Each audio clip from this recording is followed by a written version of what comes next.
మన మాజీ రాష్ట్రపతి అబ్దుల్ కలాం గారి గురించి మీడియాకి తెలిసినా చూపని కొన్ని నగ్న సత్యాలు. మన జీవితంలో ఇంకో కలాంను చూడలేం. పిఎం నాయర్. కలాం గారి సెక్రటరీగా పనిచేసిన పిఎం నాయర్ గారిని దూరదర్శన్ వారు చేసిన ఇంటర్వ్యూలో కొన్ని భాగాల యొక్క తెలుగు అనువాదం మీకోసం చెప్తున్నాను. కలాం గారు భారత రాష్ట్రపతిగా వివిధ దేశాలు పర్యటించినప్పుడు ఆయనకు ఆయా దేశాల వారు ఇచ్చిన బహుమతులను తిరస్కరిస్తే అది వారి దేశాన్ని అవమానించినట్టు వారు బాధపడతారని, అది మన దేశాన్ని ఇరకాటంలో పెడుతుందని వాటిని తీసుకునేవారు.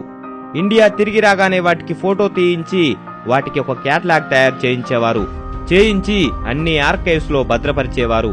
ఆయన రాష్ట్రపతి భవన్ విడిచి వెళ్లేటప్పుడు ఒక పెన్సిల్ కూడా వాటిలో నుండి తనతో తీసుకెళ్లలేదు. 2002లో రంజాన్ జూలై ఆగస్టు నెలలో వచ్చింది. మన దేశంలో రాష్ట్రపతి ఇఫ్తార్ విందు ఇవ్వడం ఆచారం. ఒకరోజు కలాం గారు నన్ను పిలిచి ఇఫ్తార్ విందుకు ఎంత ఖర్చవుతుందని అడిగారు.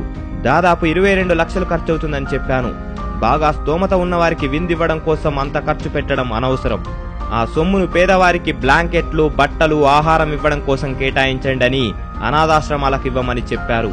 అనాథాశ్రమాల పేర్లు ఎంపిక చేసే పని కొందరికి అప్పచెప్పారు. అందులో ఆయన ఎటువంటి జోక్యం చేసుకోలేదు. ఎంపిక అయ్యాక నన్ను తన రూములోకి పిలిచి, ఈ ₹1,00,000 నా వ్యక్తిగత సంపాదన, నేనిచ్చే ఈ సొమ్ము విషయం ఎవరికీ చెప్పకండి అన్నారు. నేను ఈ విషయం అందరికీ చెప్తాను అంటే ఆయన వద్దు అన్నారు. తాను ఖర్చు పెట్టదగిన సొమ్ము, తన సొమ్ము కూడా ఇలా ఖర్చు పెట్టిన వ్యక్తి ఇంకొకరు లేరు. ఇఫ్తార్ పార్టీ ఇవ్వని నికార్సైన ముస్లిం రాష్ట్రపతి శ్రీ అబ్దుల్ కలాం. కలాం గారికి తన మాటలకు అందరూ ఎస్ఆర్ అనాలి అనే నైజాం లేదు. ఒకరోజు సుప్రీంకోర్టు ప్రధాన న్యాయమూర్తి గారితో చర్చల సందర్భంగా ఏమంటావు నాయర్ అని నన్ను అడిగారు. నో సార్ అన్నాను. కలాం గారు మౌనంగా ఉండిపోయారు.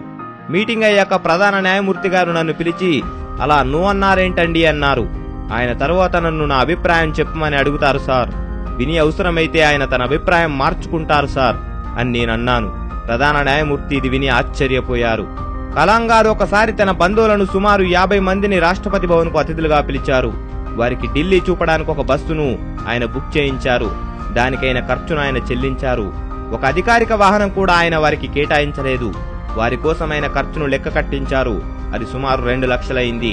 ఆ 2 లక్షలు ఆయన చెల్లించారు. ఈ దేశ చరిత్రలో ఇటువంటి సంఘటన ఇంతకు ముందు ఎప్పుడూ జరగలేదు. ఆయన అన్నయ్యను ఒక వారం రోజులు తనతో పాటే అట్టే పెట్టుకున్నారు. ఆ రోజులకు ఆయన అద్దె చెల్లిస్తానంటే మాత్రం ఎవరూ ఒప్పుకోలేదు. ఒక రాష్ట్రపతి తన అన్నయ్యను తనతో పాటు అట్టే పెట్టేసుకున్నందుకు తన నివాసానికి తానే అద్దె చెల్లించాలనే నిజాయితీని మేము భరించలేమని మేము ఒప్పుకోలేదు. ఆయన రాష్ట్రపతి భవన్ వదిలి వెళ్లే ముందు అందరము ఒక్కొక్కరుగా కుటుంబాలతో వెళ్లి కలిశాం.